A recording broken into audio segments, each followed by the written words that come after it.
Hello everyone, today I am going to start the next topic, properties of perfect square. It is related to your exercise 3rd B. So we have a first property is a number ending in 2, 3, 7 or 8 is never a perfect square.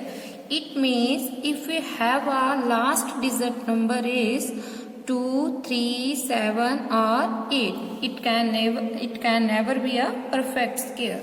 Okay. So let me give you some example. First example is, for example, if we have 8, 2.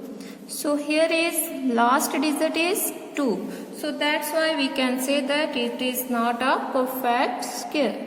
And if we have a 3, 2, 3. So here is last digit is 3. So that's why we can say that it is not a perfect square. And if we have 5, 2, 7. So here is last digit is 7. So that's why we can also say that it is not a perfect square. And next example is if we have 5, 2, 8. Here is last digit 8. So that's why we can say that it is not a perfect square. Okay. तो आपने क्या करना है, जब भी last digit आपने देखना है कि अगर लास्ट में 2 है या 3, 7 और 8 आ रहा है तो वो कभी भी परफेक्ट स्क्वायर नहीं होता है. Okay. So here the next property is second, a number ending in an odd number of zeros is never a perfect square. It means if we have a number but the zeros in odd number, then we can say that it is not a perfect square. So let me give you some example. For example, 2, 0. So यहाँ पर देखो 1, 0 आ रही है, it means odd number में आ रही है. ठीक है, this is not a perfect square. If you have 3, 0, 0, 0. So here is 3 zeros. 3 is an odd number, so that's why we can say that it is not a perfect square. Okay. So next is 5, 0, 0, 0, 0, 0. Here is 5 zeros. 5 is an odd number, so that's why we can say that it is not a perfect square. And the last is 8, 0, 0, 0, 0, 0, 0, 0, 3 and 4. So here is 7 zeros. 7 is an odd number, so that's why we can say that it is not a perfect square. इसका मतलब है कि अगर last digit आपका जो zeros वाला आता है, अगर कोई आपको सम बोलते हैं, आपसे पूछा जाता है कि is it a perfect square, तो आप वहां पर चेक करोगे जीरोस कितनी है, ऑड नंबर में आ रही है. अगर ऑड नंबर में है तो आप कह सकते हो it is not a perfect square. Okay. So now the next property is third, if a number when divided by 3 leaves a remainder 2, then it is not a perfect square. इसका मतलब ये है कि कोई नंबर है, जब आप उसको डिवाइड करते हो 3 के साथ एंड रिमाइंडर आ जाता है आपके पास 2, then it is not a perfect square. So for example 5, 7, 8. So now we will divide it by 3. 3 ones are 3, here 2, 7, 3 8 the 24, 3 9 the 27, पर से आ गया 8, 3 2 the 6, 2 आ गया रिमाइंडर. सो रिमाइंडर कितना आ गया यहाँ पर 2. सो दैट्स वाई हम क्या कह सकते हैं, it is not a perfect square. Right. कोई एक और एग्जाम्पल दे देती हूँ आपको. 6, 1, 7. 3 ones are 3, 3 2 the 6, 1 आ गया, ऊपर से 1 छोटा है, सो दैट्स वाई मैंने 0 लगा लिया, ऊपर से आ गए 17 बन गया. सो 3 5 द 15, 17 में से 15 गए तो कितना हो गया 2. So here remainder is 2, right? So that's why we can say that it is not a perfect square. Okay. The next property is fourth. If a number 1 divided by 4 leaves remainder 2 or 3, then it is not a perfect square. It means if a number is divided by 4, then we get a remainder 2 or 3, then we can say that it is not a perfect square. So for example, 6, 5, 4. Now divided by 4. 4 ones are 4. 6 में से 4 गए 2. 5 आ गया यहाँ पर. 4 6 are 24. 1 आ गया ऊपर से. ठीक है. 4 3 दा 12 and remainder कितना आ गया 2. Right? So that's why we can say that it is not a perfect square. I will give you one another example. 7 9 8. तो 4 से डिवाइड करते हैं. 4 1 are 4. 3 आ गए. 4 9 दा 36. 3 आ गए. 8. 4 9 दा 36. सो 8 में से 6 गए 2. रिमाइंडर कितना आ गया 2. So that's why we can say that it is not a perfect square. Okay. The next property is, you have already learnt about it. The square of an even number is always even. It means कि अगर किसी even number का हम square करते हैं तो हमारे पास जो आंसर आएगा वो किस नंबर में आएगा? even number में. Okay. For example, if we have 4 square. So 4 square means 4 square is equal to 16. 16 is an even number, right? Like as 6 square. 6 square is 6 is an even number. So 6 square is equal to 36. So 36 is also an even number. So that's why we can say that the square of an even number is always even. Okay. So here the next property is 6. The square of an odd number is always odd number. Okay. So it means if we square of an odd number, for example, odd number is 5. If we square of this number, then we get 25. So 25 is an odd number. So that's why we can say that the square of an odd number is always odd. Okay. So next example is, if we have square of, if we will do the square of 7 square, 7, then we get 49. So 49 is an odd number. So that's why we can say that the square of an odd number is always odd number. Okay. So next property is 7th. Seventh property is, the square of a proper fraction is smaller than the fraction. It means if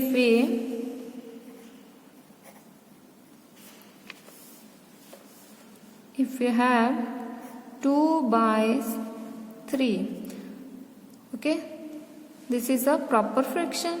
Now we will square of this number and then we get 2 square is 4 and 3 square is equal to 9. Okay. It means कि अगर हम किसी proper fraction का square करते हैं तो हमारे पास जो नंबर आता है, मतलब जैसे ये आया 4/9, तो ये वाला नंबर जो है it is always smaller than this fraction. Okay. वो कैसे होगा देखो, 2/3 इज इक्वल टू, ये वाला नंबर है आपके पास 4/9, क्रॉस मल्टीप्लाई करो, देखो क्या आता है आपके पास, 2 9 the 18 and 3 4 the 12. So which is the greatest number? Obvious, 18. So 18 is greater than 12. Try 18 किस फ्रैक्शन पर आया, 2/3 पर. ठीक है. So 2/3 is greater than 4/9. The square of n proper fraction is smaller than the fraction. It means कि ये greater हो गया तो it means ये small है. आप ऐसे भी इसको लिख सकते हो 4/9 smaller than 2/3, right? 2/3 greater than 4/9, तो आप कह सकते हो 4/9 smaller than 2/3. ओके, कोई भी आप जब भी फ्रैक्शन का स्क्वायर करोगे जो आपका आंसर आएगा वो जो आंसर होगा वो छोटा होगा जो आपकी फ्रैक्शन है जिसका आप स्क्वायर कर रहे हैं. Okay, so now the next example is property is for every natural number n then we have n plus 1 the whole square minus n square is equal to n plus 1 plus n. ये कैसे आया है देखो, हमारे पास identity होती है ए square minus B square. अभी आप आइडेंटिटीज आपको है नहीं है, वो आप 6th चैप्टर में पढ़ोगे अलजेब्रिक चैप्टर में, अलजेब्रिक एक्सप्रेशन में. ठीक है, तो यहाँ पर तो सिंपल है. वैसे इसकी आइडेंटिटी होती है ए माइनस बी इंटू ए प्लस बी, जहाँ आप लिख सकते हो ए plus b a minus B. तो यहाँ पर यही आइडेंटिटी अप्लाई हुई है. तो उसके बाद हमारा जो रिजल्ट आया वो क्या है n plus 1 plus 1. वो देखो कैसे आया होगा. देखो यहाँ पर अगर मैं ये आइडेंटिटी लगाती हूँ, देखो ये ए बन गया पूरा आपका a, this is a b. So a plus b and a plus b, ये पूरा minus b, a minus b. ये हो गया आपका a plus b a minus b. N से एन तो कैंसिल हो गया, तो यहाँ पर आपका आ गया, इसको रखोगे आप एन प्लस 1 प्लस एन. तो 1 से आप इसको जब मल्टीप्लाई करो ऐसे इट इज आए, देखो यही आ गया ना हमारा रिजल्ट. तो आप इसको ऐसे भी लिख सकते हो, नहीं तो अगर आपके साम आता है, सपोज करो आपको साम आ गया 17 स्क्वायर माइनस 16 स्क्वायर. ठीक है ना, वहां पर आपने कोई नेचुरल नंबर रखना है. तो आप इस जहां पर जब भी आपको कोई ऐसा साम आता है आपने सीधा क्या करना है, ये दोनों नंबर जो हैं वहां पर स्क्वायर करके माइनस नहीं करना है. ठीक है, वहां पर आप क्या करोगे, जो नंबर है 17 प्लस 16 इन दोनों को प्लस कर दोगे तो आपका आंसर आ जाएगा. ये आ जाएगा आपके पास 33. ये आ गया हमारा आंसर. नहीं तो अगर आपने इस आइडेंटिटी के अकॉर्डिंग करना, वो देखो कैसे लगाओगे. फिर आपने इसको स्मॉलेस्ट नंबर रखना है n. n होगा हमारा दिस वन. तो ये आ गया 16, साथ में प्लस 1 प्लस n की वैल्यू है 16. तो अभी इनको प्लस कर दो. 16 प्लस 1 कितना हुआ 17 प्लस 16 इक्वल टू 33. ठीक है, आप इतने लंबे चौड़े जो भी है लॉन्ग मेथड में जाने की ज़रूरत नहीं है. आप सीधा जब भी आपको ऐसा स्क्वायर आता है तो आपने जस्ट उन दोनों नंबरों को क्या कर देना है plus, and then you get your answer. Okay, तब आपका आंसर आ जाएगा. तो आपने ऐसे मतलब ऐसे जरूरत ही नहीं है आपने ये सारा कुछ करना. देखो वैसे भी अगर मैं इसमें भी अगर ए वाली आइडेंटिटी अप्लाई करती हूँ, 17 प्लस 16 होता है, 17 माइनस 16 1 आ जाना था. सो 1 से अगर आप इसको मल्टीप्लाई करते हो ऐसे टीजे आ जाता आंसर. ठीक है ना. सो दैट्स वाई जब भी आपको ऐसा कोई सम आता है तो आपने जस्ट उनका जो स्क्वायर वाला नंबर होता है बीच में नंबर आएगा उन दोनों को क्या कर देना plus, and then you will get your answer. Okay, so now the next property is ninth property is sum of first n or natural number is equal to n square. It means first n or number मतलब 1 plus 3 सारे क्या लेने हैं यहाँ पर और number 1 plus 3 plus 7. Okay, यहाँ पर आपने इन सबको प्लस नहीं करना है, आपने क्या करना है काउंट करने नंबर. देखो सम ऑफ फर्स्ट एन और नेचुरल काउंट करो कितने 1 2 3 4. तो यहाँ पर आ गया 4, फिर उसका कर दो square. So 4 square equal to 16. Right, ऐसे करके सम करोगे जब भी आपको कोई ऐसा सम आता है. ठीक है ना, ऐसे करके आती है सीरीज, आपने वहां पर उसकी काउंटिंग करनी है. ठीक है ना, वहां पर काउंट करके नंबर का स्केयर कर देना, then you will get your answer. Okay,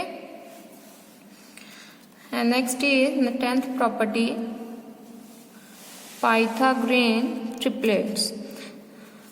If we have three natural numbers m and p are said to be form a Pythagorean triplets m and p if m square plus n square is equal to p square. Okay, जब भी आपको कोई तीन number दिए जाते हैं, ठीक है ना, उसने बोल दिया कि इसका देखो पाइथागोरियन ट्रिपलेट है कि नहीं, तो फिर आपने क्या है, ये हमारी होती है पाइथागोरस थ्योरम रिलेटेड, ठीक है ना। इसको कैसे करना है, देखो ये हमारा फॉर्मूला होता है, ये होते हैं हमारा P H and B, perpendicular base hypotenuse, ठीक है। तो ये होता है H square equal to P square plus B square, right.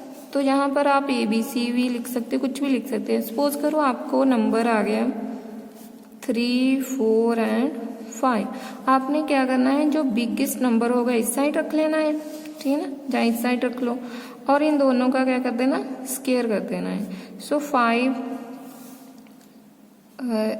ये रख लो आप 5, और ये रख लेते हैं हम 4, ये रख लेते हैं 3।